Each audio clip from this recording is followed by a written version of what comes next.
तो देखिए आज के वीडियो में हम देखेंगे प्रश्नावली 1.3 जो कि क्लास 11th का मैथ है। ठीक है, देखिए इसमें सबसे पहला क्वेश्चन कहता है रिक्त स्थानों में प्रतीक।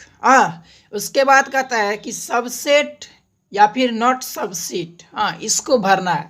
यानी कि ये वाला जो इधर रोस्टर रूप में दिया है उसमें से सभी के सभी जितने भी मेंबर्स हैं कोई क्या वो दूसरे वाले रोस्टर के रूप में जो दिया हुआ है सेट्स उसमें है या फिर नहीं। अगर होगा तो हम लगाएंगे सबसेट और अगर नहीं होगा तब लगाएंगे नॉट सबसेट यानी कटा हुआ चिन्ह। ठीक है, तो चलिए इसको बनाते हैं। तो देखिए हम सबसे पहला क्वेश्चन हमारा कहता है इसमें रोस्टर रूप में दिया हुआ है कि 2 3 4। तो देखिए इसमें है 2 3 4 है ना, तो इसलिए इसमें ये लग जाएगा यानी कि बोले तो सबसेट ये हो जाएगा। ठीक है, तो ये क्या है, थोड़ा इज्जत और शिद्दत से 1.3 पहले लिखते हैं जो कि राइटिंग तो मेरा कचरा हो गया। ठीक है, तो देखिए इसमें सबसे पहला नंबर क्वेश्चन का जो आंसर है 1 नंबर का उसमें हो जाएगा सबसेट। ठीक, अब इसके बाद 2 नंबर क्वेश्चन को देखते हैं। 2 नंबर देखिए है रोस्टर रूप में ABC। तो देखिए इसमें है क्या, अच्छा इसमें तो है ही नहीं भाई, इसमें BC तो है, D एक्स्ट्रा आ गया लेकिन C गायब हो गया, तो इसलिए ये दोनों नहीं होगा। ठीक है, तो इसमें हम लिखेंगे इस तरह से दे करके काट देंगे यानी नॉट सबसेट। अब इसके बाद 3 नंबर क्वेश्चन को देखते हैं। देखिए 3 नंबर क्वेश्चन है एक्स आपके विद्यालय की कक्षा 11 का एक विद्यार्थी है। यानी कि कहता है 11th का एक विद्यार्थी जो 11 में पढ़ता है। फिर उसके बाद कहता है कि एक्स आपके विद्यालय का एक विद्यार्थी है।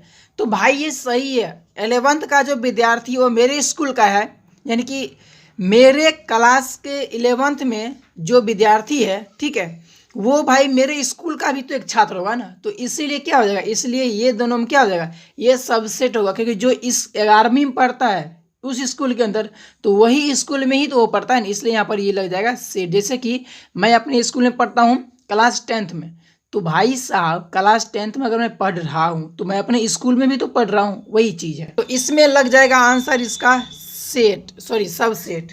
अब इसके बाद 4 नंबर क्वेश्चन को देखते हैं कि 4 नंबर क्वेश्चन हमारा क्या है। देखिए 4 नंबर क्वेश्चन है एक्स किसी समतल में स्थित एक वृत्त है। यानी किसी समतल में स्थित, प्लेन में स्थित एक वृत्त है। ठीक है, फिर कहता है यहाँ पर अगला में कहता है रोस्टर रूप में जो दिया है यानी सेट के रूप में इसमें है एक्स एक समान समतल में वृत्त है जिसकी त्रिज्या 1 इकाई है। अब देखिए यहाँ पर हमें थोड़ा कन्फ्यूजन होगा। कन्फ्यूजन कैसे कि एक समतल में एक वृत्त है, तो इधर भी तो हो सकता है कि वो समतल का वृत्त एक ही मतलब त्रिज्या 1 इकाई हो।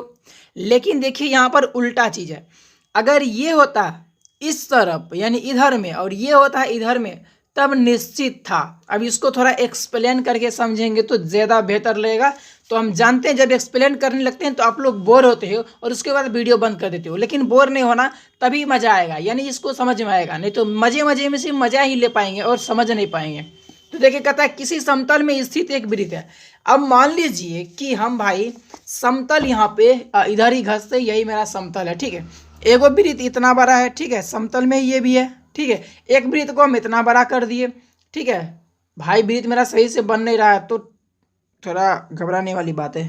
ठीक है, तो देखो यहाँ पर ये हो गया, यानी ये सब तो भाई वृत्त ही है। ठीक है, लेकिन देखिए इसके बाद कहता है, क्या कहता है कि एक समान समतल में वृत्त है, ठीक है, जिसकी त्रिज्या 1 इकाई है। अब यहाँ पर मान लीजिए कि भाई साहब जी अगर इस समतल में एक ही ये मान लीजिए 1 इकाई वाला त्रिज्या का वृत्त है। ठीक है, तो अगर ये इसमें है तो क्या इसमें देखिए सभी वृत्त आ रहा है, क्या ये इसमें आ जाएगा? नहीं आएगा, क्योंकि इसका डायमीटर या फिर जो रेडियस है वो अलग हो जाएगा, इसका रेडियस डायमीटर अलग हो जाएगा।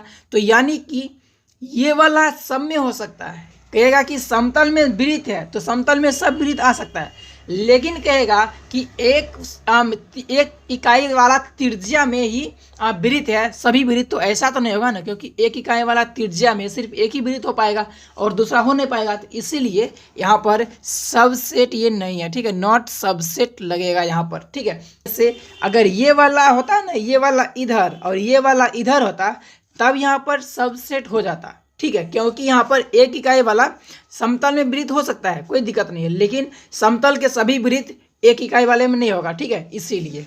अब देखिए 5 नंबर क्वेश्चन हमारा है, एक्स किसी समतल में स्थित एक त्रिभुज है। हाँ, समतल में स्थित एक त्रिभुज है। फिर कहता है कि एक्स की समतल में स्थित एक आयत है। अब यहाँ पर ये तो भाई हो ही नहीं पाएगा, क्योंकि अगर समतल में स्थित एक त्रिभुज रहेगा तो किसी समतल में स्थित एक आयत, तो दोनों भाई सेम है ही नहीं, यानी इस वाला इसमें तो आएगा ही नहीं, इसलिए यहाँ पर क्या होगा, यहाँ पर नॉट सबसेट हो जाएगा। तो 5 नंबर का जो फाइनल आंसर निकलेगा क्या, वो नॉट सबसेट। यहाँ देखिए 6 नंबर क्वेश्चन है कि एक्स किसी समतल में स्थित एक समबाहु त्रिभुज है, ठीक है, यानी कि समबाहु त्रिभुज है किसी समतल में स्थित। फिर उसके बाद कहता है एक्स किसी समतल में स्थित एक त्रिभुज है। अब देखो भाई यहाँ पर हो गया सेट, यानी कि मतलब सेट बोले तो बात सेट हो गया। कैसे, जो ऊपर नहीं समझ पाए होंगे आप तो यहाँ समझ लीजिए कैसे। कहा था कि समतल में स्थित एक समबाहु त्रिभुज है, तो कोई दिक्कत नहीं है, इसको भी एग्जाम्पल लेते हैं। यहाँ पर क्या करते हैं, ये समतल है तो इसमें हम एक ले लीजिए समबाहु त्रिभुज, ठीक, और एक ले लेते हैं विषमबाहु त्रिभुज, ऐसे करके, ठीक है, विषमबाहु त्रिभुज ले लिए, ये नहीं एक्स्ट्रा भाग गया, ठीक है। तो कहता है कि एक समबाहु त्रिभुज है, सही है, और ये भी कहता है, आगे कहता है कि समतल में स्थित त्रिभुज है, तो इस समतल में ही है ना, समतल में ही ये त्रिभुज है। तो यानी ये हुआ मतलब कि भाई समतल में त्रिभुज हो सकता है, चाहे कोई भी त्रिभुज हो, तो समतल में कोई भी, तो ये भी त्रिभुज तो आ जाएगा, समबाहु त्रिभुज भी। तो यही तो कहता है कि भाई ये वाला उसमें होना चाहिए, तो ये वाला त्रिभुज जो है वो उसमें है, यानी कि किसी भी त्रिभुज में आ जाता है, तो इसीलिए हो जाएगा यहाँ पर सबसेट, ठीक। 6 नंबर का हो जाएगा सबसेट। अब इसके बाद 7 नंबर क्वेश्चन को देखते हैं कि 7 नंबर क्वेश्चन हमारा क्या है।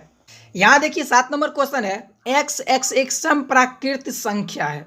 समप्राकृत संख्या अगर ये बोले तो क्या रहेगा, क्या माइनस वाला आने वाला है, तो माइनस वाला नहीं आएगा, इसमें आएगा कितना, एक से आगे ले करके सभी आएगा, लेकिन हमेशा सम आएगा, यानी कि एक को छोड़ करके 2, फिर 3 आएगा नहीं, फिर क्या आएगा 4 आएगा, फिर उसके बाद 6, इस तरह से आएगा।